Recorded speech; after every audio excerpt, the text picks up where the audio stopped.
Quand la tristesse arrive, je sais tu es là, toujours près de moi. Bon vendredi, bienvenue à votre émission de la Victoire de l'amour. J'espère que vous allez bien, qu'on se prépare à vivre une superbe journée. Comme on le fait toutes les semaines, on rejoint notre ami, il est psychologue, Pierre Faubert.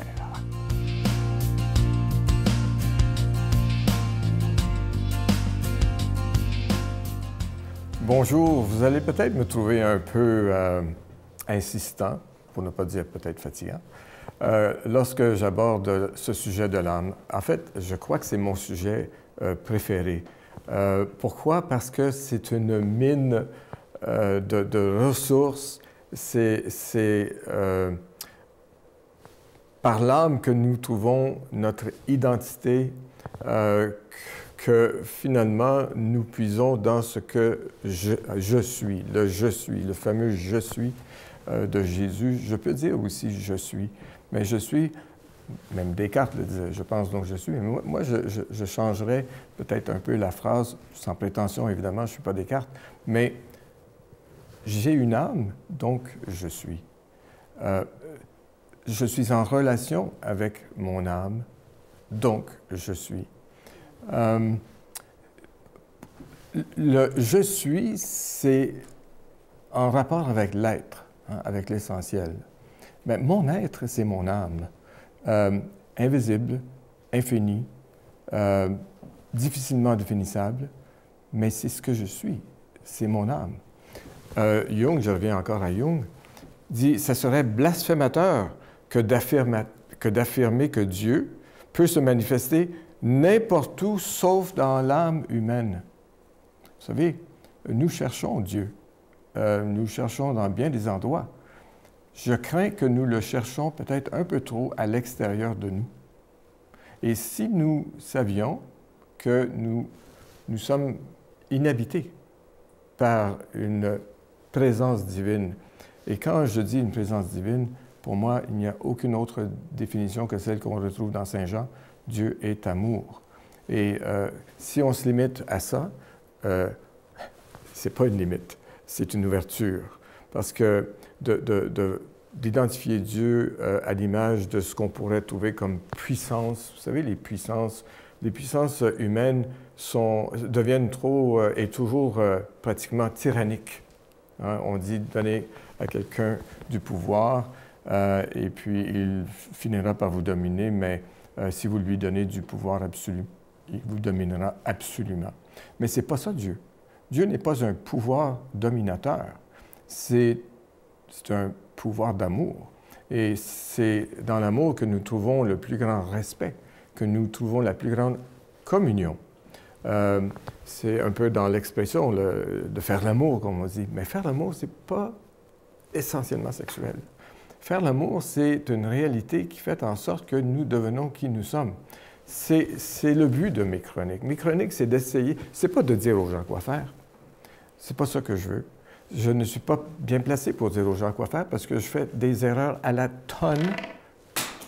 Voilà. Je fais des erreurs à la tonne tous les jours. Hein. Alors donc, je suis très mal placé pour donner des instructions ou dire aux autres quoi faire. Je suis ici avec vous pour essayer de rendre conscient, comme je le fais en thérapie, de rendre conscient l'inconscient. Et nos âmes sont inconscientes, mais comme Dieu, amour, puissante.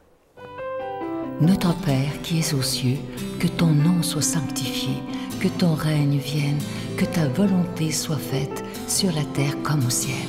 Donne-nous aujourd'hui notre pain de ce jour. Pardonne-nous nos offenses comme nous pardonnons à ceux qui nous ont offensés. Ne nous laisse pas entrer en tentation, mais délivre-nous du mal, car c'est à toi qu'appartient le règne, la puissance et la gloire pour les siècles des siècles.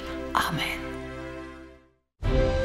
La Victoire de l'amour vous invite à son pèlerinage annuel en République tchèque et en Pologne, du Petit Jésus de Prague à la ville natale de Saint-Jean-Paul II, en compagnie de Brigitte Bédard, l'abbé Donald Thompson et la participation occasionnelle de Sylvain Charon.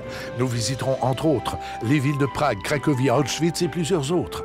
Nous visiterons aussi la maison natale de Saint-Jean-Paul II, du 11 au 22 juin 2018. Informations, réservations, voyage intermission, 514-288-6077 ou 1-800-465-3255.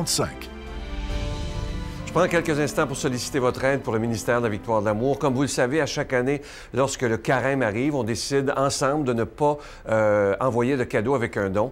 Évidemment, c'est toujours un risque, hein, parce qu'il y a des fois des gens qui disent « Ben moi, s'il n'y a pas de cadeau, j'aiderai pas la Victoire de l'amour », ce qui est bien triste. Mais moi, je vous fais totalement confiance de faire un don spécial du carême afin qu'on puisse annoncer la parole de Dieu, mais aussi sans rien attendre en retour en disant au Seigneur « J'ai le goût de te donner pour que ta parole soit annoncée », comme il nous demande dans l'Évangile.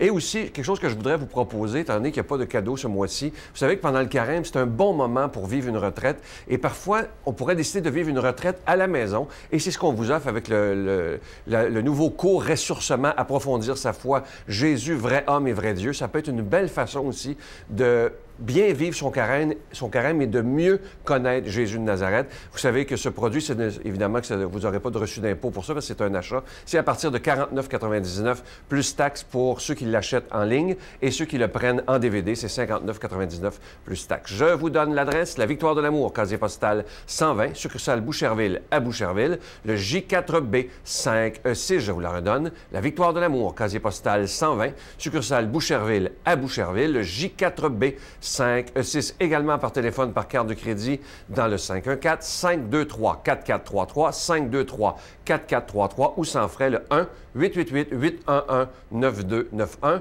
1-888-811-9291 et aussi sur notre site Internet, le www.lavictoiredelamour.org. Merci de tout cœur de votre don spécial du Carême 2018.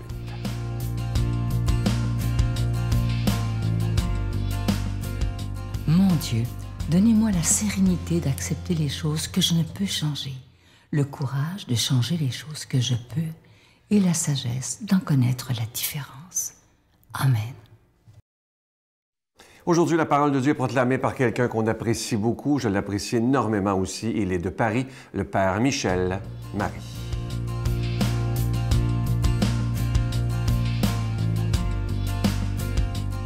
Comme toujours, je suis très heureux de vous retrouver aujourd'hui dans cette jolie maison qui nous accueille. Évangile de Jésus-Christ selon saint Marc. En ce temps-là, un scribe s'avança vers Jésus pour lui demander « Quel est le premier de tous les commandements ?» Jésus lui fit cette réponse « Voici le premier. Écoute Israël, le Seigneur notre Dieu est l'unique Seigneur. Tu aimeras le Seigneur ton Dieu de tout ton cœur, de toute ton âme, de tout ton esprit et de toute ta force. Et voici le second, tu aimeras ton prochain comme toi-même. Il n'y a pas de commandement plus grand que cela. » Le scribe reprit, « Fort bien, maître, tu as dit vrai, Dieu est l'unique, et il n'y en a pas d'autre que lui. L'aimer de tout son cœur, de toute son intelligence, de toute sa force, et aimer son prochain comme soi-même, vaut mieux que toute offrande d'holocauste et de sacrifice. » Jésus, voyant qu'il avait fait une remarque judicieuse, lui dit, « Tu n'es pas loin du royaume de Dieu. » Et personne n'osait plus l'interroger. Quel bonheur, chers amis, que de pouvoir ensemble revivre le Saint-Évangile, qui est, je vous le rappelle, notre charte de vie en ce bas monde. Aujourd'hui, nous devons remercier chaleureusement le scribe de l'Évangile, qui, séduit par la parole du Christ, s'approche de lui avec, en bord de cœur, une question essentielle pour lui comme pour nous. Quel est le premier des commandements? Au fond, quel est le plus important d'entre eux? Comme vous le savez, il y avait dans le judaïsme, outre les 10 commandements, 613 autres prescriptions dont la mise en pratique était exigée. Et dans cette forêt, il était important d'établir bien sûr une hiérarchie. Jésus, toujours bien disposé, répond comme d'habitude, sans faire de grands détours. Le premier commandement, dit-il, appelle chaque homme à aimer Dieu de tout son cœur, de toute son âme, de toute sa pensée et de toute sa force.